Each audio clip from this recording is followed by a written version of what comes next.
ఆంధ్రప్రదేశ్కు మరో 50 మంది ఎమ్మెల్యేలు. కేంద్రం గ్రీన్ సిగ్నల్ ఇచ్చినట్టేనా? అసలు విభజన చట్టంలో ఏముంది? పార్లమెంటు స్థానానికి 2 అసెంబ్లీ సీట్లు రానున్నాయా? రాజకీయ ఆశావాహుల్లో ఆశలు చిగురిస్తున్నాయా? ఈ స్టోరీలో తెలుసుకుందాం. ఆంధ్రప్రదేశ్లో నియోజకవర్గాల పునర్విభజనకు సంబంధించి కదలిక వచ్చినట్లు తెలుస్తోంది. 2026 నాటికి నియోజకవర్గాల పునర్విభజన ఖాయమనే సంకేతాలు వెలువడుతున్నాయి. వాస్తవానికి 2014 రాష్ట్ర విభజనతోనే నియోజకవర్గాల పునర్విభజన జరగాల్సి ఉంది. ఇప్పుడు ఉన్న సంఖ్య పెరగాల్సి ఉండే, కానీ అలా జరగలేదు. దానికి రకరకాల కారణాలు ఉన్నాయని చెబుతారు. ముఖ్యంగా జనగణనతో పాటు మహిళా రిజర్వేషన్ బిల్లు ఆమోదం తర్వాతనే పునర్విభజన అనే సంకేతాలు అప్పట్లో వెలువడ్డాయి. అయితే జనగణనతో పాటు మహిళా బిల్లు కూడా ఆమోదం పొందనుండడంతో 2026లో నియోజకవర్గాల పునర్విభజన తప్పక జరుగుతోందని అర్థమవుతోంది. అదే జరిగితే ఆంధ్రప్రదేశ్లో అదనంగా మరో 50 నియోజకవర్గాలు ఏర్పాటు కానున్నాయట. దీంతో అసెంబ్లీ స్థానాల సంఖ్య 225కు చేరుకుంటుంది. అదే జరిగితే రాజకీయ ఆశావాహులకు కొంతవరకు అవకాశాలు మెరుగుపడినట్టే అంటున్నారు రాజకీయ విశ్లేషకులు. ఇక 2014లో రాష్ట్ర విభజన జరిగింది. 175 అసెంబ్లీ స్థానాలతో పాటు 25 పార్లమెంటు స్థానాలతో నవ్యాంధ్రప్రదేశ్ ఏర్పాటైంది. ఇక తెలంగాణకు సంబంధించి 117 అసెంబ్లీ స్థానాలతో పాటు 17 పార్లమెంటు స్థానాలు మిగిలాయి.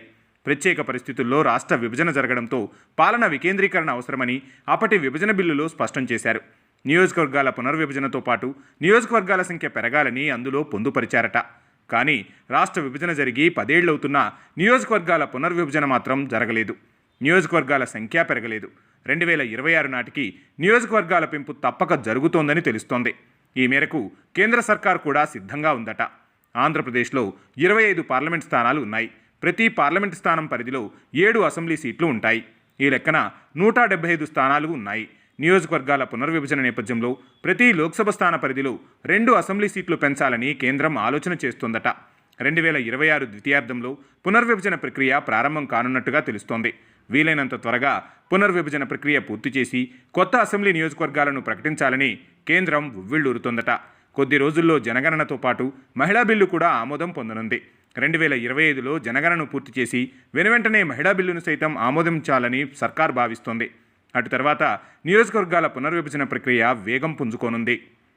దీంతో రాజకీయ ఆశావాహుల్లో ఆశలు చిగురిస్తున్నాయి. ప్రస్తుతం ఆంధ్రప్రదేశ్లో Telugu Desam party, YCP, Janasena, Bharatiya Janata party, Congress, వామపక్షాలు ఉన్నాయి. టీడీపీ కూటమిలో బీజేపీ, జనసేన ఉంది. ప్రతిపక్ష హోదా దక్కకుండా ప్రధాన ప్రతిపక్ష పార్టీ మాత్రం వైసీపీ కొనసాగుతోంది. అదే సమయంలో కాంగ్రెస్తో పాటు వామపక్షాలు కూడా ఉన్నాయి. అన్ని పార్టీల్లో నాయకులు, ఆశావాహులు ఉన్నారు. ప్రధానంగా తెలుగుదేశం పార్టీ కూటమి, వైసీపీలో ద్వితీయ శ్రేణి నాయకులు సైతం చట్టసభలకు ఎన్నిక కావాలని భావిస్తున్నారు. ఒకవేళ పునర్విభజనతో 50 అసెంబ్లీ స్థానాలు పెరిగితే మాత్రం అన్ని పార్టీలో ఉన్న ఆశావాహులకు అవకాశం దక్కినట్లే అవుతుంది. అందుకే ఆంధ్రప్రదేశ్ నేతలు నియోజకవర్గాల పునర్విభజనపై గంపెడాసులు పెట్టుకున్నారు. 2026 నాటికి ఇది కార్యరూపం దాల్చుతుందని తెలియడంతో ఆశావాహుల ఆనందాలకు అవధులు లేవట.